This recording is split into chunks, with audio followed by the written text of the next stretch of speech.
Banyak traders yang bilang ketika kita trading di saat news itu adalah saat-saat paling membahayakan. Tetapi beda dengan Astronaci. Astronaci selalu trading ketika ada news khususnya untuk non-farm payroll. Dan biasanya non-farm payroll ini kita adakan live trading bareng-bareng dan tentunya profit bersama-sama. Video kali ini kita akan coba bongkar apa itu non-farm payroll dan gimana cara trading ketika ada gap khususnya untuk weekend gap. Stay tune terus dan langsung kita bahas. Halo Pak Anton, Halo, kita ketemu lagi di Cara Kaya dari Forex kali ini. Jadi pada episode kali ini aku lagi pengen ngobrol-ngobrol nih Pak tentang gap dan juga NFP. Karena biasanya non-farm payroll ini kan sering banget nih dimanfaatkan para trader, apalagi dari keluarga Astronaci. Biasanya Pak Gema mengadakan live trading di non-farm payroll. Tapi kemarin katanya nggak ada live trading Pak ya? Nggak ada live trading karena tutup. Jadi market goldnya tutup karena bertepatan dengan Good Friday ya. Jadi memang marketnya tidak bergerak tuh. Oke, berarti tapi newsnya tetap ada? Newsnya tetap ada dan mereka tetap melakukan meeting tersebut. Oh jadi news NFP-nya ini tetap ada, tapi market goldnya tutup? Ya. Wow. Nggak cuma gold ya, gold dan komoditi semua tutup. Oke. Oh berarti semua ya rata-rata di Forex semua tutup lah ya? Ya. Bitcoin nggak dong? Bitcoin nggak. Oke, kalau Bitcoin mah 24 jam nggak pernah tutup teman-teman. Nah, aku pengen ngobrol tentang non-farm payroll dulu nih Pak. Karena pasti banyak banget trader tuh ya sebenarnya bingung. Apa sih non-farm payroll? Nah kalau menurut Pak Anton tuh non-farm payroll tuh apa? Itu sebenarnya satu schedule di Amerika untuk membaca data-data tentang kependudukan ya, di mana ada di situ di dalamnya dibacakan statistik tentang yang udah karyawan berapa gitu kan, pekerja-pekerja di sana berapa, tingkat pengangguran berapa gitu. Oke, berarti secara nggak langsung bicara tentang tingkat pengangguran. Ya. Berarti pembacaan data tingkat pengangguran ya. Betul. Nah, berarti si non-farm payroll ini adanya setiap bulan atau gimana? Setiap bulan. Jadi setiap Jumat pertama di setiap bulannya biasanya, atau mundur-mundur paling di minggu keduanya gitu. Oke, berarti dicatat tuh teman-teman, non-farm payroll itu tempat di mana adanya data pengangguran di Amerika Serikat ya Pak ya. Dan juga datanya ini biasanya rilis setiap awal bulan di hari Jumat. Betul. Oke. Nah, berbicara tentang non-farm payroll Pak, ini kan kita berbicara tentang tingkat pengangguran. Yes. Aku bingung Pak, dan mungkin pasti teman-teman trader bingung nih. Kenapa sih si non-farm payroll ini atau tingkat pengangguran ini bisa menginfluence market gold gitu? Sebenarnya nggak cuma gold sih, yang merespon terhadap news ini semua yang berhubungan dengan US ya. Forex-nya juga termasuk USD Jepang Yen kah, Euro USD kah gitu. Karena gold ini yang kita tradingkan versus USD pasti berpengaruh ya. Beda kalau misalnya gold versus rupiah misalnya, tentunya akan beda responnya gitu.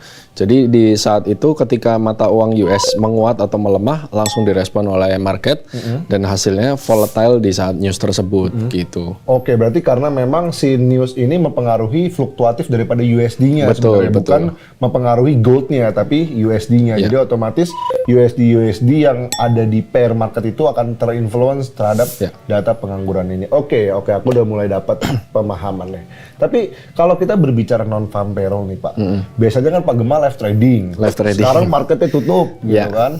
Nah, biasanya itu ketika live trading non-farm payroll emangnya dapat berapa pips sih Pak? Tergantung fluktuasi saat itu ya. Kalau misalnya lagi low volatility ya bisa kayak 50 pips saja. Tapi kalau misalnya range lagi volatile dan liquidity-nya lagi ada, ya berarti bisa sekitar 100 sampai 120 pips. Tapi pernah kejadian? Pernah. Ada live trading juga? Ada live trading juga. Dan profit pastinya ya? Mantap. Memang kalau aku juga pengikut daripada non-farm payroll live trading bareng keluarga Astronaci dan rata-rata memang profit. Winning rate-nya pun cukup tinggi dari tahun 2021 bahkan ya. Nah, kemudian balik lagi tentang non-farm payroll. Sekali lagi nih Pak pertanyaannya. Kemarin kan goldnya tutup. Sedangkan non-farm payroll kita tahu bisa membuat harga gold menjadi tinggi nih, tingkat fluktuasi atau volatilitasnya. Nah itu gimana Pak akhirnya market gold nih? Biasanya kan berarti kan ada lonjakan supply and demand. Nah kan waktu itu hari terakhirnya Kamis berarti ya kalau di Indonesia. Kemudian buka kembali Senin dan Senin langsung gap tuh. Langsung gap down. Jadi marketnya tiba-tiba loncat ke bawah itu lumayan range-nya gitu. Oh jadi begitu Senin buka market langsung nge-gap ke bawah. Bolong gitu kan? Chartnya bolong. Berarti ada gap di market gold hari Senin. Ya itu yang namanya weekend gap ya, karena weekend di Jumat harusnya, tapi ditutup di Kamis, kemudian buka lagi Senin langsung gap. Gitu. Dan gapnya ini terinfluence karena market yang ada di non farm payroll itu kan Iya, sebelumnya yang supply harusnya. and demand-nya kan saat itu besar, tapi marketnya tutup. Oke, jadi akhirnya keimbasnya hari Seninnya Iya, gitu betul. ya. Nah, berbicara tentang gap tadi kan berarti kan udah ada non farm payroll, udah ada gap ya kan. Ini kan dua hal yang sebenarnya sering kali Astronaci gunakan untuk mencari profit. Iya. Nah, tapi Pak Anton sebagai seorang analis dan juga trader tentunya yang udah lama di market, itu ketika ngelihat gap kan biasa pasti kalau kayak aku atau mungkin trader yang ada di rumah panik. Nah, kalau Pak Anton pada saat melihat gap pertama kali itu apa yang harus langsung dilakukan gitu? Jadi kalau gapnya di atas, kita cari reversal price action-nya untuk menutup gap, alias kita cari price action untuk buy, gitu. Kalau gapnya di bawah, kita cari price action untuk sell, Oke, gitu. Selalu reversal, terutama kalau weekend gap, gitu. Tapi kalau price action-nya belum kebentuk, ya kita nggak lakukan apapun. Oh, jadi memang kita harus tahu dulu nih reversal atau enggak. Iya, Tapi kan gini, Pak. Kemarin itu kan sebenarnya aku pengen trading. Aku bangun tuh jam 6 pagi, jam 7 pagi aku bangun. Kemudian aku pengen trading, tapi keadaannya waktu itu marketnya lagi bearish di M15-nya. Which is gap-nya kan di atas kan. Iya. Terus kan market M15 lagi bearish. Iya. Di situ kan aku bingung dong. Apa yang harus aku lakukan gitu loh. Nah, Pak Anton kenapa bisa yakin si gap-nya ini tuh bisa ditutup gitu? Kan kalau tren analisis bukan di M15, tapi harus di H4 ya. Kita lihat H4-nya kan sudah masuk area support. Make sense kalau misalnya nanti kembali naik gitu. Oke, nah itu catatan penting. Berarti kita ngelihat tren nggak bisa di M15. Bukan. Kita ngelihat tren di H4. Jadi itu ya, kalau mau pakai weekend gap, kalau gap-nya di atas, bullish trendnya itu dikonfirmasi pakai Ya, H4. Bisa nggak Pak? Praktekin. Aku pengen tahu nih, ketika Pak Anton ngelihat chart ada gap, itu feelingnya seperti apa, kemudian apa yang dilakukan, bisa nggak dipraktekin? Langsung ke kita teman-teman? lihat chart ya. Boleh, silakan. Ini chartnya udah saya buka saat keadaan gap waktu itu, dan waktu itu gap di bawah, ini opennya di bawah terus langsung naik seperti ini. Jaraknya Gitu. berapa itu Pak? Ini jaraknya 97 ke 2002, ini 50 pips satu candle ya. Oke, lumayan besar lah ya. Lumayan besar. Nah, tapi seperti yang Robert bilang, ini memang M15-nya seperti bearish ya. Tapi kalau kita lihat H4-nya, ini di H4 posisinya lagi di area resistance become support nih, ya kan?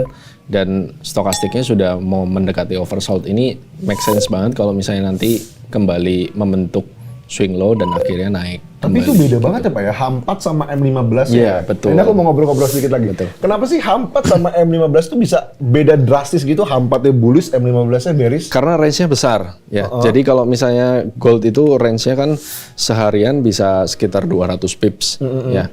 Jadi kalau pergerakan H4 saja dia lagi secondary reaction di M15 nampak seperti bearish gitu. Oh, karena H4-nya cuma satu candle, tapi M15 itu banyak candle-nya. Banyak candle-nya. Makanya kalau H4-nya lagi turun, si M15-nya tadi jadinya turunnya makin dalam Iya, gitu. seperti bearish trend. Sama kayak Robert misalnya lagi lihat satu candle gede merah di H4 lalu buka M1 itu kan kayak turun panjang banget gitu kan.